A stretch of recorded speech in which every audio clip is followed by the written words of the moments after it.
Cássia Queiroz, sou cineasta, sou diretora de cinema e vídeo. Sou de Goiânia. O primeiro filme que eu assisti foi Mazzaropi.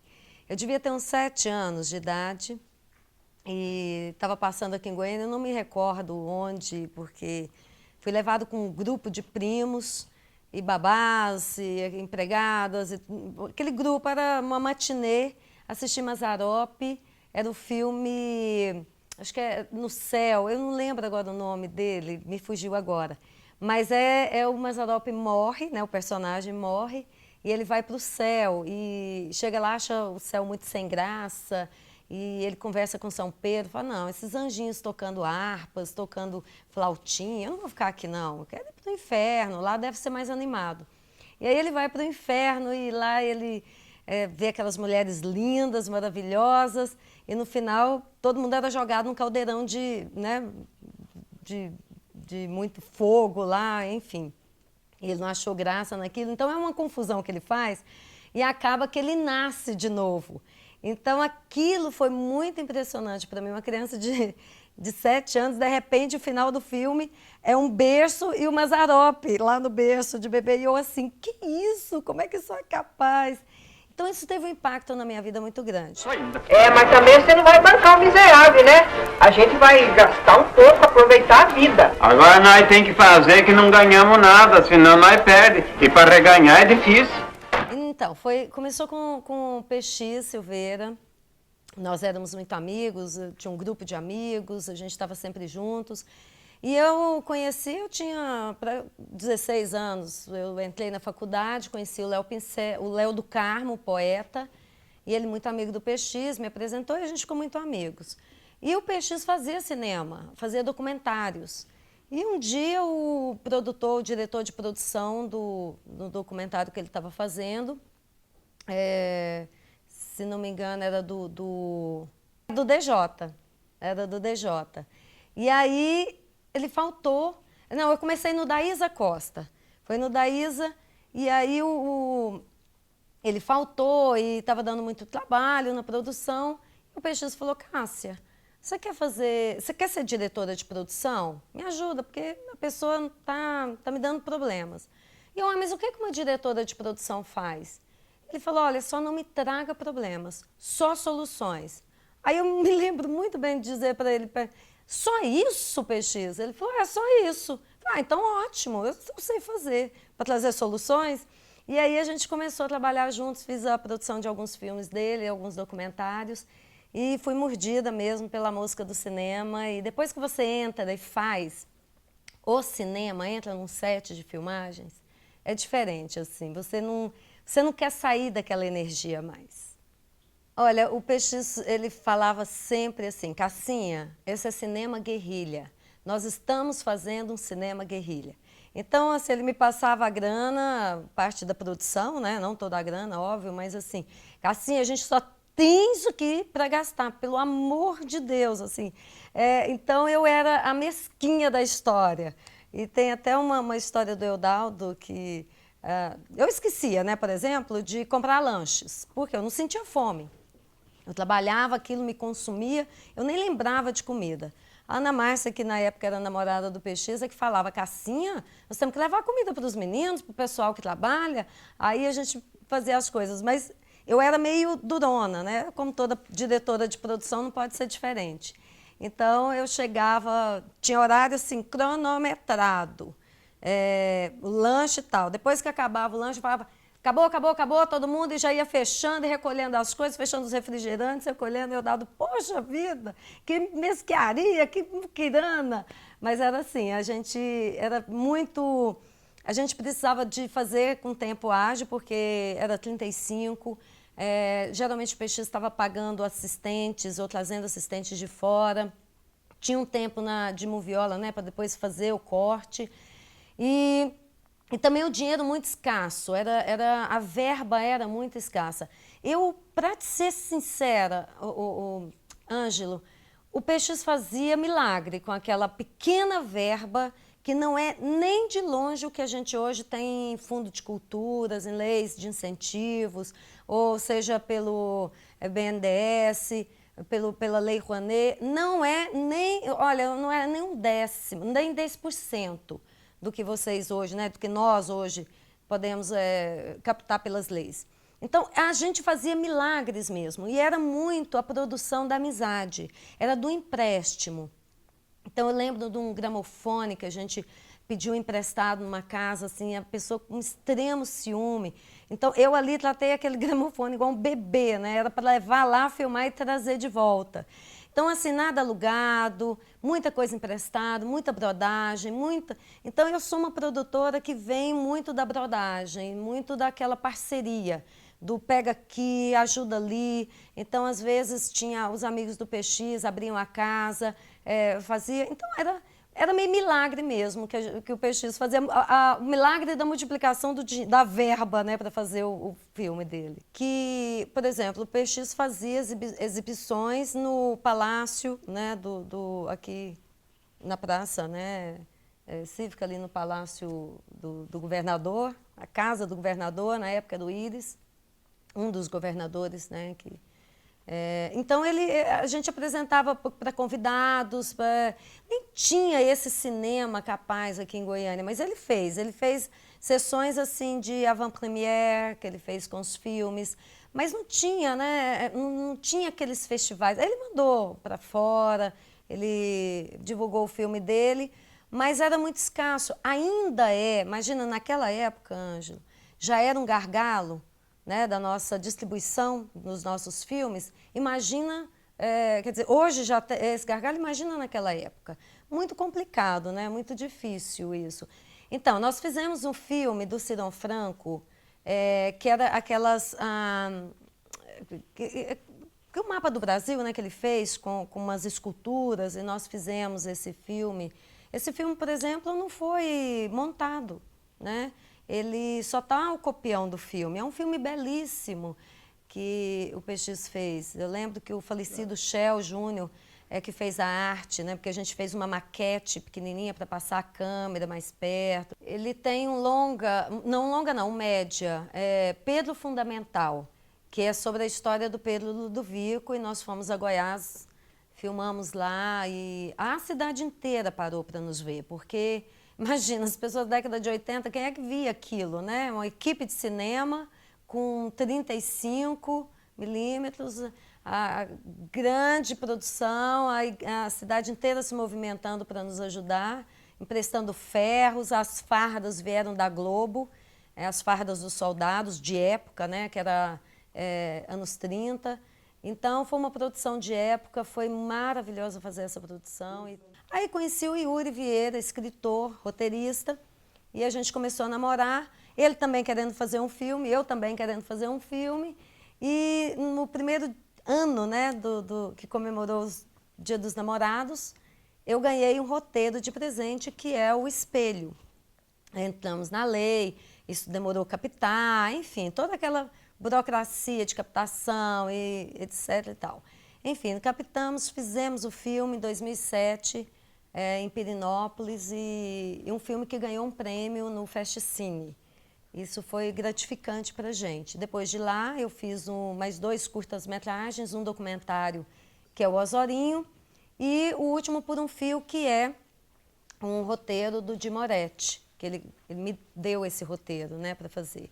E agora já tem um outro engatilhado, aí, outro curta-metragem. Um documentário do qual você escolhe um tema e vai, né, fazê-lo, eu acredito assim, que é um trabalho muito mais artesanal, o documentário. É muito consigo mesmo. Embora você dependa de uma equipe bastante reduzida, né, no documentário, em relação a uma equipe de ficção... A equipe do documentário é bem mais reduzida em relação a uma de ficção, óbvio. Mas eu sinto que é mais artesanal, mais artístico, ali, mais solitário, né? Enquanto que na ficção é mais coletivo mesmo. Você depende do outro, você depende do ator, você depende de toda uma equipe, do diretor de fotografia, mais do que num documentário, né? E o documentário, ele é uma coisa assim, ele acontece no momento. Enquanto a ficção você planeja, você deixa ela planejada, ela tem que ir redonda para o set. Não pode ter algo assim criativo. Você não pode pensar, vou criar algo daqui, surgiu um inesperado. Claro, resguardadas as devidas proporções. Mas o documentário, quando você sai para fazer, vamos supor, um tema amor, milhões de coisas podem começar. Você sai com uma ideia na cabeça, você termina o filme com outra ideia. Né? O filme ele te leva e se transforma durante o caminho, diferente do ficção. Ele pode dar uma mudada antes de você ir para o set, né? Mas no momento que você está no set, só se cair uma bomba ou alguma coisa, destruir o cenário, você tem que começar do zero. Então, o filme, o Curta Espelho, ele é uma crítica a esses filmes experimentais dos quais você entra no cinema para assistir um filme, sai de lá e fala, como assim? Que é isso? Que filme é esse? Falou do quê? Né? Então, esses filmes experimentais assim, de umbigo, que a gente costuma falar, que a pessoa faz para si mesmo, faz para a mãe, para o pai, para o tio, em geral para si mesmo, né? Que só ele vai entender. Então, o Espelho trata dessa crítica, né, a esses filmes. A maior dificuldade foi uma loucura que nós fizemos. Era o nosso primeiro curta e a gente tinha em torno de uns 300 figurantes. Pensa, figurantes não profissionais, pessoas da cidade que nunca tinham feito filmes, assim, a maioria, né? A grande maioria. Outros já tinham tido alguma experiência com figuração. Mas nós pegamos essas pessoas cruas, colocamos dentro de um teatro. E a gente dependia dessas pessoas para o filme sair, porque, pensa, é uma sala de cinema. Então, pela adequação, a gente foi começando a fazer as gerais. Vamos fazer as gerais primeiro, porque as pessoas vão se cansando e tal. Então, nós tínhamos grávidas, idosos, tínhamos hipertensos, tínhamos diabéticos que tinham que comer, quer dizer, de hora em hora. Então, assim, isso a gente não sabia. A gente começou a saber de todas essas histórias a partir do momento que a comida começou a demorar, que as filmagens começaram a demorar.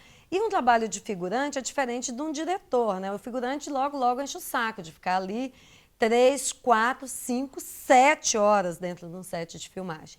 Então, assim, nós tivemos alguns heróis. Nós tivemos alguns heróis ali naquele set.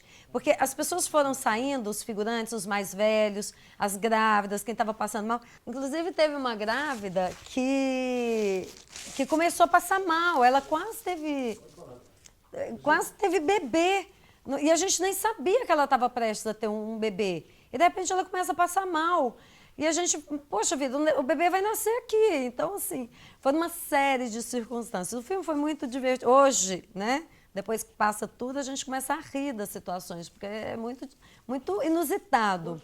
O filme foi feito durante a noite justamente para no barulho, né, não tinha como barrar o barulho. Então, a madrugada é muito silenciosa, você sabe, né? Imagina. Filmar à noite é melhor, principalmente quando é fechado, né? Então, eu só fui ver a luz do dia, saí no dia seguinte com uma adrenalina, não queria dormir. Eu falei, gente, se alguém me der mais um filme, eu filmo hoje, tranquilamente, porque, assim, adrenalina lá em cima, muita loucura. Nossa, né, gente? Que beleza, hein? Que filmão, hein? Eu fiquei escutando surtado, neurótico, cheio de preconceito sobre cinema, arte. Isso aí, grande esperto, não é melhor nem que aqueles filminhos entupidos de assassinos nihilistas. Esses que fazem a gente achar que bandido é gente boa, sabe? Fazem a gente achar que sequestrar, que matar, que roubar. Não, roubar não. Expropriar. Enfim, que escrotizar é o cúmulo da coragem, é o cúmulo da lucidez, ou melhor, é o cúmulo do protesto social. Foi uma coisa assim, aconteceu por acaso. O que é esse documentário do Ozorinho? Conheci a Neila Nufica, que é secretária de Turismo, de Cultura e Turismo de Serranópolis, e ela falou, Cássia, você precisa conhecer o Ozorinho. Ele é um senhor de 60 e poucos anos e filma. Ele filma tudo, ele é louco com filmagem, com cinema, você tem que conversar com ele. E eu fui conversar com o Ozorinho e falei, Ozorinho, vou fazer um documentário sobre você. Ele, um filme sobre mim? Eu falei, é. E entrei no edital do Festcine, ganhei, fui para Serranópolis, filmei o Ozorinho e a coisa mais curiosa que a Neila me conta me contou que na cidade Osório era tido como louco, porque era um cara que ficava com uma câmerazinha filmando tudo. E todo mundo achando ele meio pirado da cabeça, velho, ele é meio louco. E, de repente, começaram a convidá-lo para dar palestras fora de Serranópolis, ele foi ao FICA dar uma palestra, né, pelo Empório Sebrae. E depois teve uma equipe de filmagem, que fui eu, filmar o Osório. Ela disse que as pessoas falavam assim, gente, veio uma diretora de cinema de Goiânia filmar o Osório. E todo mundo assim, assustadíssimo, né, com aquilo. E isso mudou a relação dele com a cidade. Então, eu sou muito grata a esse edital por ter me dado a oportunidade de fazer esse documentário incrível. E o Osório é uma figura muito apaixonante. Ele fala para mim, Cássia, você agora é minha família.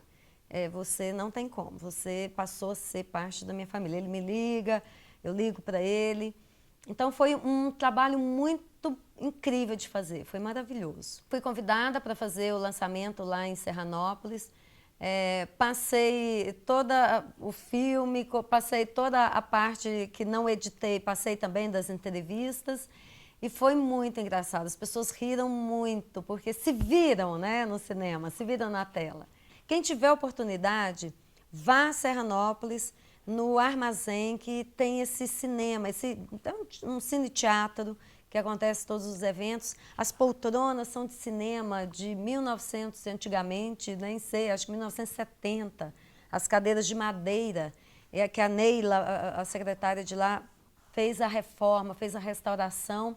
Então, é um teatro incrível, um teatro com tijolo aparente, um rodapé gigante, né? Um pé direito gigante. Então, é um cinema incrível.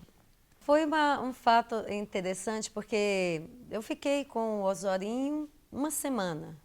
Eu cheguei antes, aliás, eu fiquei 15 dias na cidade. A primeira semana eu dei uma oficina, né, lá para o pessoal de Serranópolis, e no meio período. E no outro período eu ia andar com o Osório. Fui à fazenda dele, conversando, até a equipe chegar. Quando a equipe chegou, nós ficamos assim uns 4 dias filmando com o Osório. E depois dessa experiência dele de ser filmado, né, de passar por essa experiência, a Neila me contou assim, que ele começou a mudar o jeito de filmar.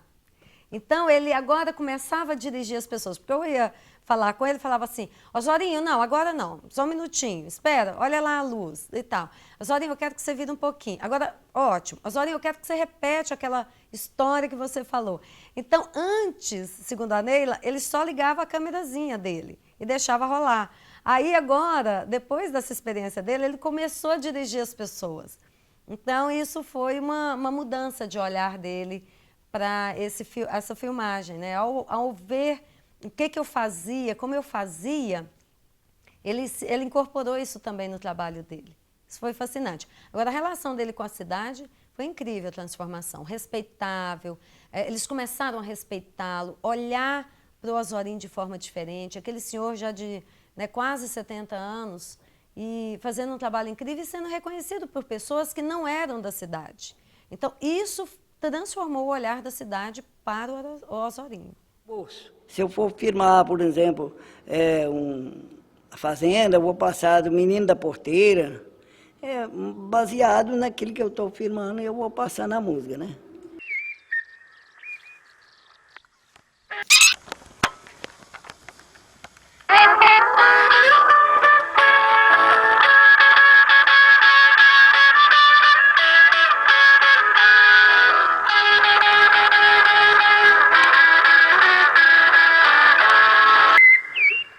Então, o filme, eu fiz um curso no Icumã, um curso de cinema no Icumã, e o Di Moretti foi o roteirista, né, o professor, né, de roteiro.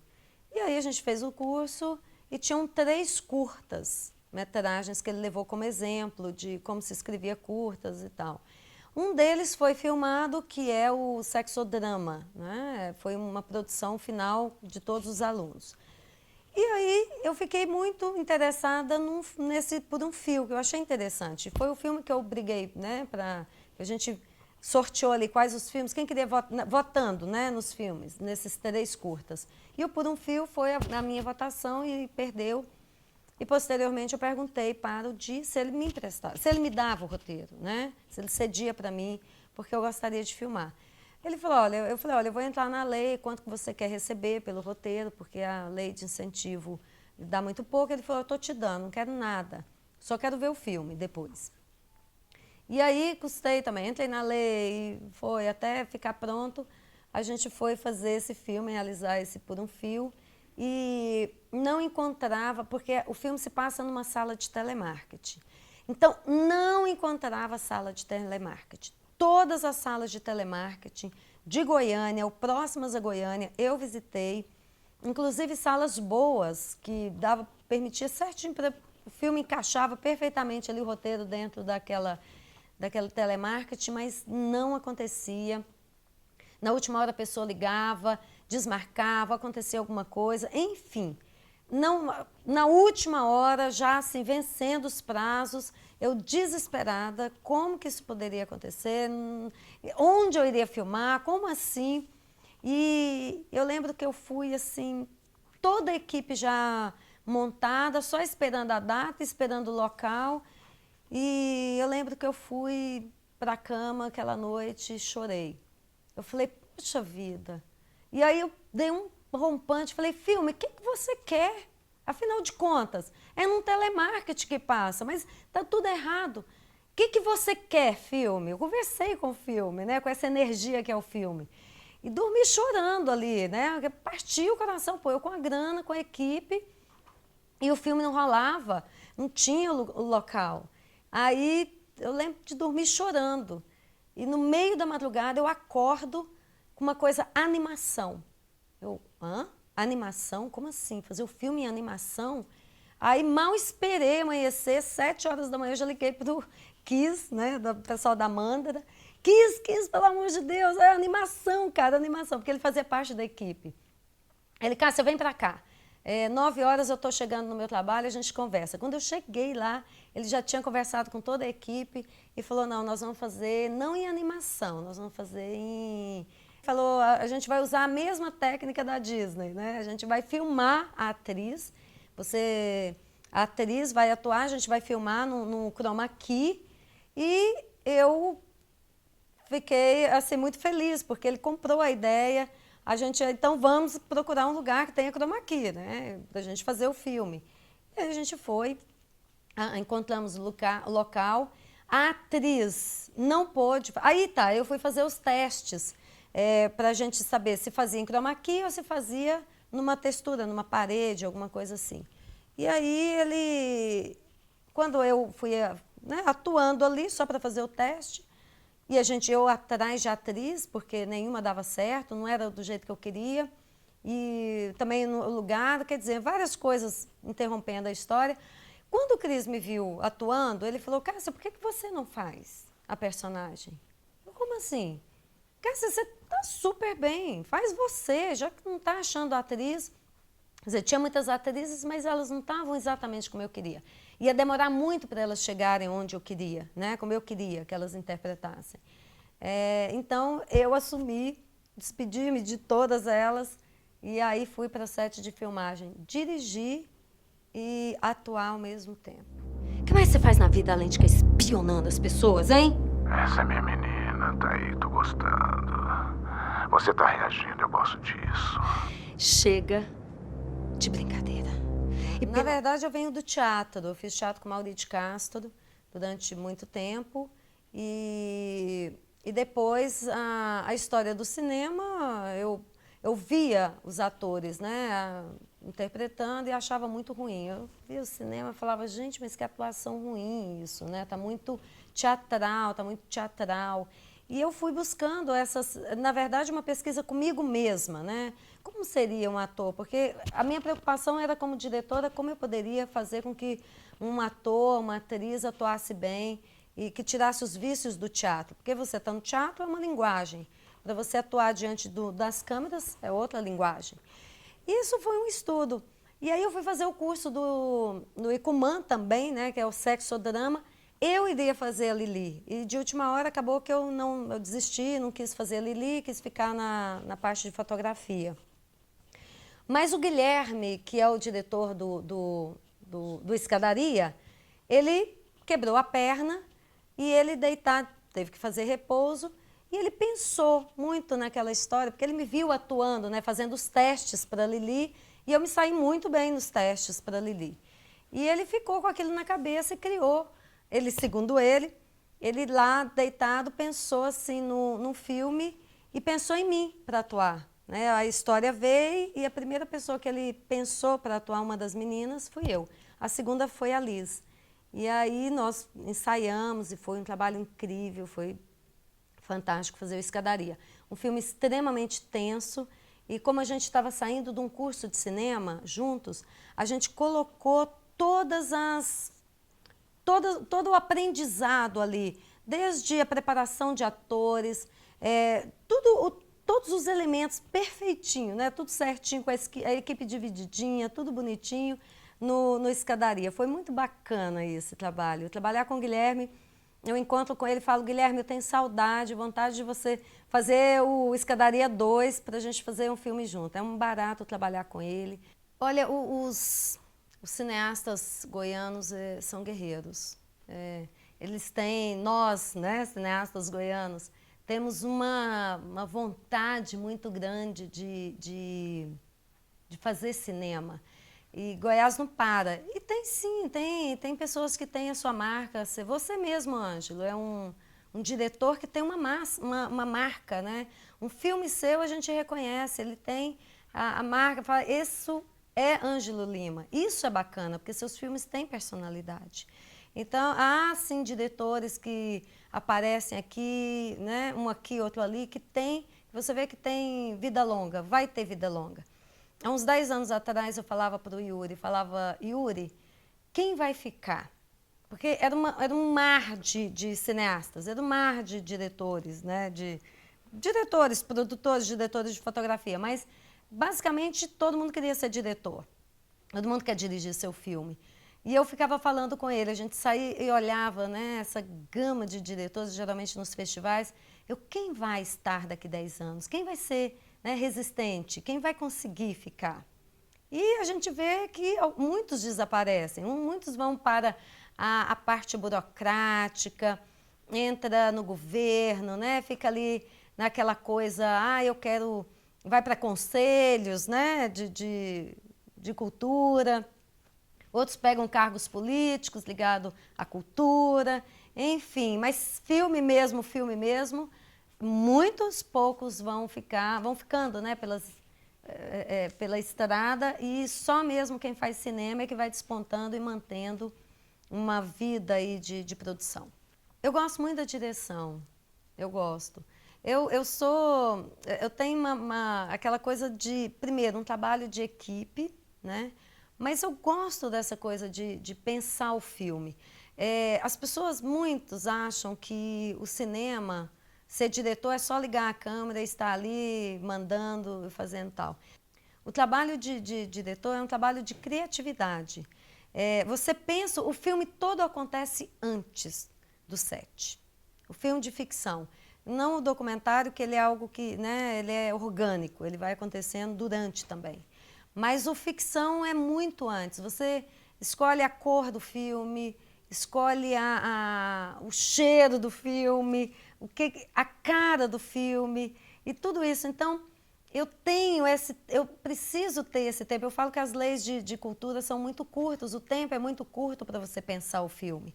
Porque o filme ele tem que ser pensado, ele tem que ser maturado, ele tem que ser ouvido, ele tem que ser assistido. É um nascimento, ele está ali tomando corpo, e ele toma corpo muito antes de ir para o set, de estar numa tela de cinema, ou numa lata, né, de 35 milímetros, ou num cartão de HD, ou numa mini DV, ele acontece muito antes. Então, e essa parte do filme, que ele acontece antes, é a parte mais gostosa que eu acho, que é o pensar o filme, é ouvir o filme. Então, eu sou aquela pessoa que fica desenhando o filme, escrevendo, imaginando. O filme todo acontece primeiro na minha cabeça, eu passo e repasso milhões de vezes. Eu corto cena, pego cena, falo corta, volta, tiro, põe cena. Isso é um processo longo para mim. Inclusive, durmo com o filme, acordo com o filme. Mas a parte mais gostosa é essa parte do antes. Claro que depois vai para o set, é a festa, é onde você vai realmente botar o filme imprimir essa sua ideia que está na sua cabeça, torná-lo real para o outro assistir, né, para o público assistir. Ângelo, cinema para mim é cachaça. É a minha cachaça. No bom sentido da palavra, é aquilo que me alimenta o espírito. Mesmo quando eu não estou num set de filmagem, mesmo quando eu não estou produzindo, eu estou pensando em filmes, eu estou escrevendo um roteiro, eu estou tendo uma ideia, eu nunca deixo de me alimentar da ideia de se fazer um filme. Então, eu acredito, assim, o cinema me livrou da loucura ruim, né? Daquela loucura em que você surta, porque você não tem um canal para você colocar toda a sua criatividade, toda a intensidade da sua vida, da sua mente criadora. Aquilo é enlouquecedor. Se você não tem um lugar onde você despeja isso, transforma isso em arte, você enlouquece. Por isso que os hospícios estão loucos, né? Cheios de loucos geniais, loucos criativos. Então, eu sou muito grata ao cinema, ter descoberto ele aos 16 anos, né, no fazer do cinema, porque ali eu descobri, Ângelo, que eu queria fazer aquilo o resto da vida. E que aquilo iria me livrar da loucura. Aquilo ia ser saudável para mim. Aquilo ia me manter com os pés no chão. Aquilo ia me manter na minha base. Ali ia ser meu norte, ali é o meu porto seguro. Então, o cinema é meu porto seguro, é o que me sustenta, né? É o que me faz imaginar coisas para que eu possa mostrar para as pessoas e tocá-las de alguma forma. Então, esse tocar as pessoas, para mim, não é só tocar fisicamente, é tocar na alma. E o cinema é um meio, é um veículo que você toca na alma da pessoa.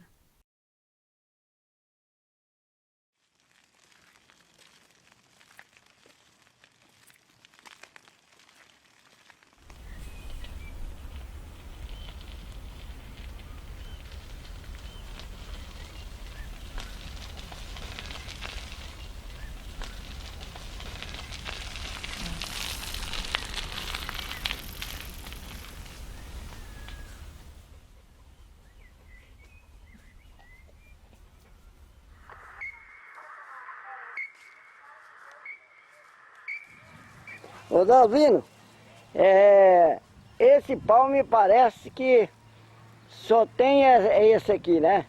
Só. Aqui por perto não tem outro, né? Então pode ficar à vontade aí, eu vou fazer uma filmagem aqui.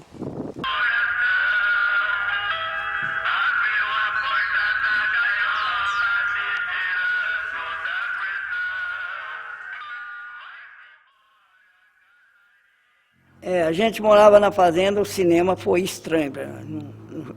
Quando o cinema, que a gente foi ficando mais velho, como diz assim, também o cinema foi desaparecendo. Eu sou uma pessoa que não tem conhecimento com filme de cinema, não. Porque aí já foi chegando televisão, outras coisas. Você sabe que hoje o filme, cinema, é esquecido pela sociedade, né?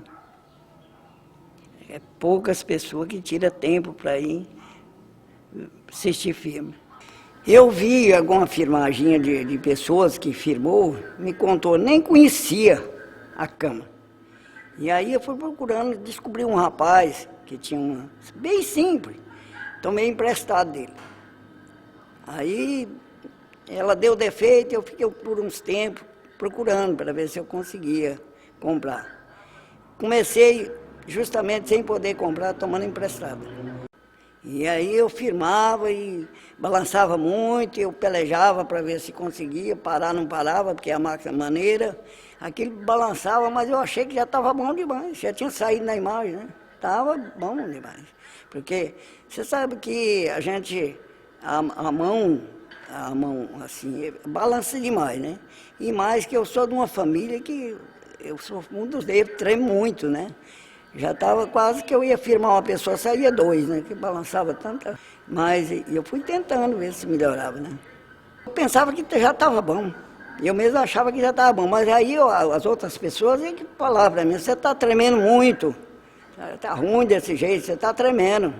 Procurava corrigir, mas não tinha como, porque qualquer uma tremorinha balançava muito, né?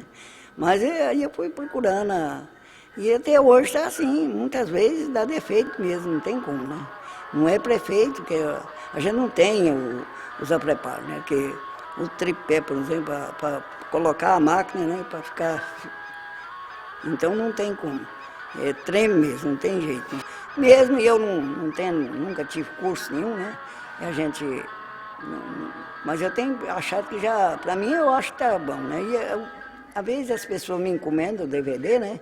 E já falam, não, está ficando bom.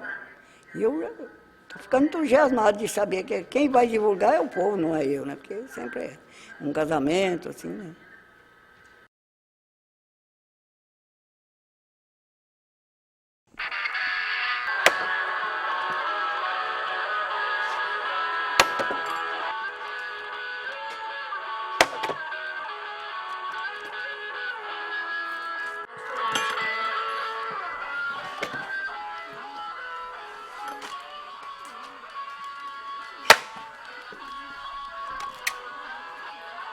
Esse queijo, como é que é?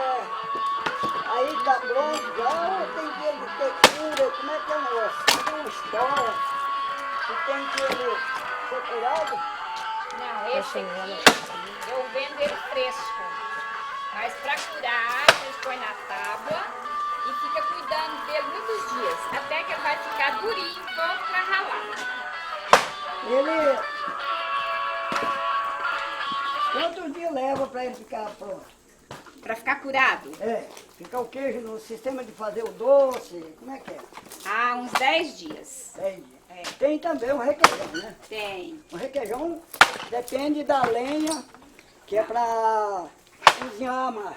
O requeijão é para diferente. isso tá rachando a lenha. Aí tá rachando a lenha para fazer o requeijão. Aí vai vai precisar pro de fogo, fogo. tem que coar. E depende de muito fogo, né? Não, pouco fogo do requeijão. Se for muito fogo, não presta. Aquela quantia de lenha ali já é o suficiente. Tá bom. Antes de eu ter uma cama, eu já tinha um gravadorzinho. O gravadorzinho é de tamanho pequeno. Ele é pequenininho, mas tem um som bem alto, né? O que eu faço? A hora que eu for captar a imagem, eu pego ele aqui no bolso e já aperto na tecla dele o som, né? É assim que é o sistema. Aí, a hora que passou aquela imagem, se eu quiser trocar o som, eu tenho a maneira de trocar o som, eu passo para frente, eu volto, né? Aí é conforme o que eu estiver gravando, firmando, é que eu vou passando a música, e ele no bolso. Se eu for firmar, por exemplo, a fazenda, eu vou passar do Menino da Porteira, baseado naquilo que eu estou firmando, eu vou passando a música, né?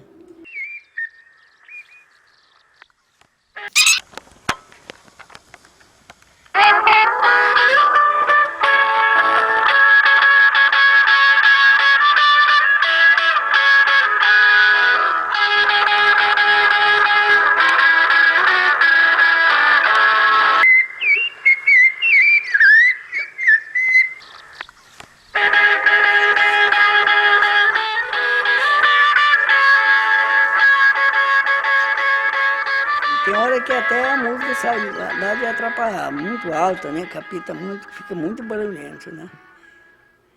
Mas isso tudo foi, eu fui pensando assim que dava certo. Igual, por exemplo, eu vou no mato, um lugar, firmar no mato. Eu levo o canto do passarinho. Eu tenho todos os cantos de passarinho.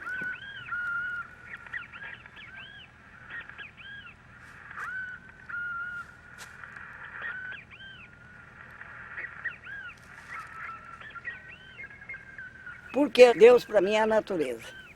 Você respeitando a natureza, você está respeitando a Deus. Porque a natureza ela é perfeita. Para a natureza não existe ninguém rico e ninguém pobre. Todos são iguais. São iguais as criação, os passos, a floresta, que dão fruto justamente para tratar das palmas que como nós temos na nossa região, os passarinhos, né, tem o que comer. E quem não respeita a natureza, não respeita a Deus.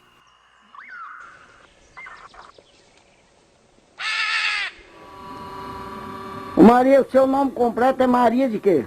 Maria Lesita Rodrigues. Rodrigues. Quantos anos você tem hoje, Maria? Está com 80.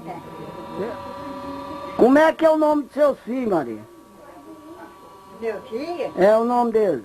Dinamário. E o outro? Antônio Sueli. Antônio Sueli. E o outro? Ambrosa. 3, né? É. Pois é. E houve essa irmã, que tem um filho por nome Ambroso, e ele estudou.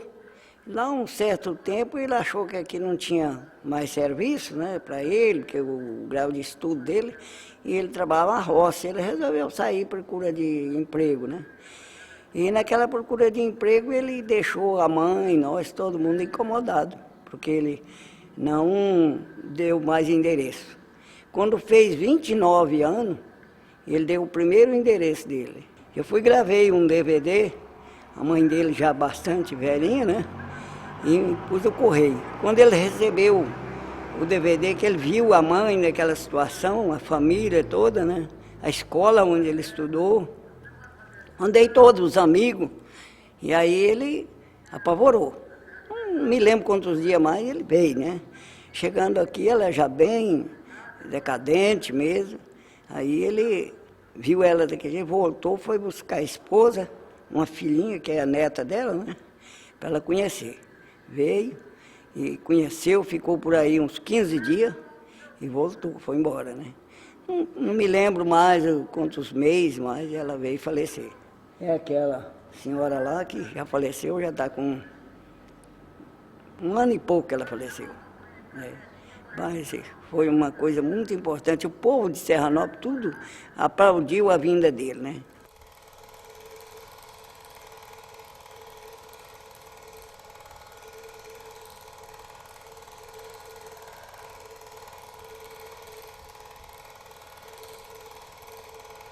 Quantos anos a senhora já conta hoje, dona Belém? Eu não lembro mais nem. Não lembra mais. Não lembro mais da minha idade. Certo. Essa senhora, essa e outras que tem ali, nesse filme, pessoas que daqui a poucos anos não existe mais eles aqui. E o que vem acontecer? Neto, bisneto, vai ter vontade de conhecer. E ali está ouvindo a voz deles, né? Movimentando, igual tem uma outra senhora ali que também já faleceu. Ela está ali servindo café para o pessoal no aniversário, que isso aí é o dia do aniversário dela. Mas ali tem uma outra senhora que está completando 100 anos. É uma pessoa muito humilde e ela conta caos passados ainda. Alguma coisa ela ainda sabe. É muito importante. E eu continuo, tenho vontade de fazer essa filmagem, a continuidade, filmar a região, né, as pessoas mais antigas. Eu tenho quase todas as pessoas antigas já filmadas. Tanto as pessoas que depois pode não existir mais, aquela pessoa venha a falecer, com os lugares, estrada, o ponte, mesmo cachoeira desaparecendo, fica registrado, né?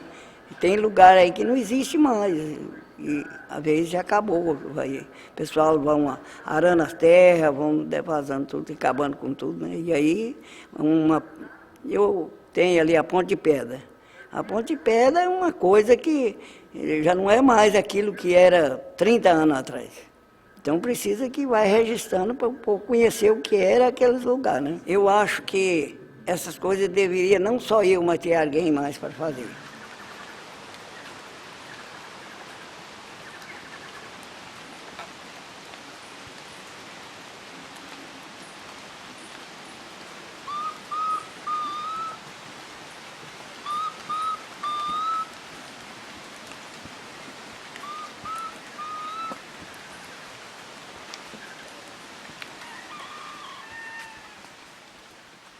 Eu tenho procurado fazer uma filmagem e mostrar para os amigos. Mostrar o quê? Às vezes um lugar que eles nunca foram, eu mostrar para ele. Mostrar, falar, ó, aqui, ó, eu filmei esse objeto aqui, você nunca viu, esse aqui é desse jeito. Porque eles muitas vezes não têm a oportunidade de ir lá. Como eu faço, não fica muito bem feito, porque às vezes o meu aparelho não é aquela máquina suficiente para fazer, para ficar tão bonito, perfeito. Mas que eu gosto muito. E não vou parar por aí também. Acho que eu quero dar um exemplo até para os meus netos. Que às vezes meus filhos já chegou à idade de pensar assim, não pode. Você nunca pode pensar isso. Você tem que pensar no dia da manhã, e amanhã eu quero mais, e vou fazer mais, e vou chegar lá, porque a gente não morre em vida, não. Nós temos que ter, enquanto nós estivermos movimentando, estamos sadios, vamos apoiar o mais novo, vamos ajudar o mais velho.